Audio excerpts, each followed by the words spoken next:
आप सभी ने भगवान राम और सीता के कई कहानियां सुनी और पढ़ी होगी, लेकिन एक कहानी ऐसी भी है जिसे आप लोग कम ही जानते होंगे।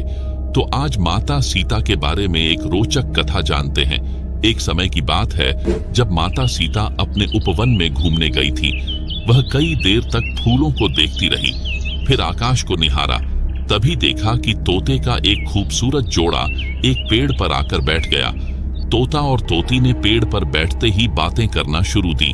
तोती बोली, क्या आपको पता है स्वामी कि अयोध्या में श्री राम जी का जन्म हो चुका है? यही वो श्री राम जी है जिनका विवाह सीता माता से संपन्न होगा। तोता ने उत्तर दिया, हाँ पता है, यही रामचंद्र इस धरती पर 11,000 वर्ष तक राज भी करेंगे। सीता जी के पिता राजा जनक स्वयंवर रचाएंगे। इस स्वयंवर में खूब सारे राजा महाराजा दूर दूर से आएंगे। वह सभी राजा जनक द्वारा रखे गए धनुष को तोड़ने में असमर्थ होंगे। फिर दशरथ के पुत्र श्री राम उस धनुष को तोड़ेंगे और सीता जी उनको वरमाला पहना देगी। सीता जी उनकी बातों को ध्यानपूर्वक सुन रही थी। सीता जी को बहुत उत्सुकता हुई अपने भविष्य को जानने की। वह उन दोनों के पास गई।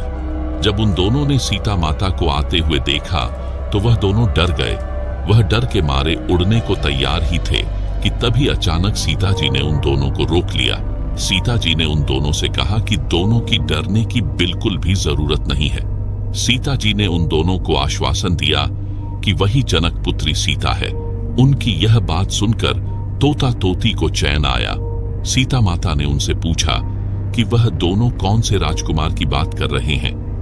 तब तोता और तोती ने बताया कि वह अयोध्या के राजकुमार और दशरथ पुत्र श्री रामचंद्र की बात कर रहे हैं।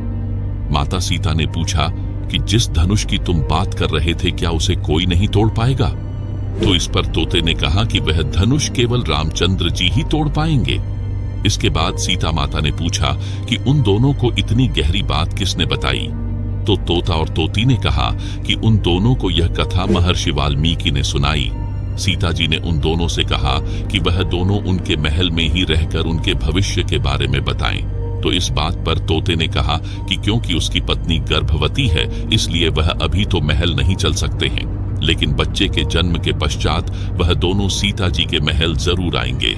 लेकिन सीता माता उनकी बात को मानी नहीं और वह उन दोनों को महल में रुकने के लिए बाध्य करने लगी। जब वह दोनों सीता जी की बात नहीं माने तो सीता माता ने उस तोती को कसकर पकड़ लिया। तोती ने कहा कि कृपा करके सीता जी उसे छोड़ दे। तोते ने भी बहुत गुहार लगाई पर सीता जी नहीं मानी। वह तोती को अपने राजमहल ले जाने के लिए उड़ गई। तभी तोती ने कहा कि वह आखिरी बार कहती है कि उसे सीता जी छोड़ दे, वरना वह उन्हें श्राप दे देगी। इस बात पर सीता जी ने कहा कि राजकुमारी को कभी श्राप नहीं लगता है। अंत में तोती ने श्राप दे ही दिया। तोती बोली कि जैसे आज एक गर्भवती को अपने पति से अलग रहने के लिए बोला जा रहा है, ठीक वैसे ही सीता जी को भी अपनी गर्भावस्था में अपने पति से अलग रहना पड़ेगा। श्राप देने के तुरंत ही बाद में उस तोती ने दम तोड़ दिया। तोते को अपनी पत्नी का बिछुड़न सहन नहीं हुआ। तोते ने भी सीता जी को श्राप दे दिया कि आने वाले समय में वह तोता ही एक इंसान के रूप में जन्म लेगा और वही श्री राम को सीता जी को महल से निष्कासित करने के लिए बाध्य करेगा। सीता जी ने हाथ जोड़कर विनती की कि वह अपना श्राप दोबारा ले ले, लेकिन तोते ने एक भी नहीं सुनी और वह वहां से उड़ गया। यह तोता वही धोबी था जिसकी वजह से माता सीता को महल छोड़कर जाना पड़ा था।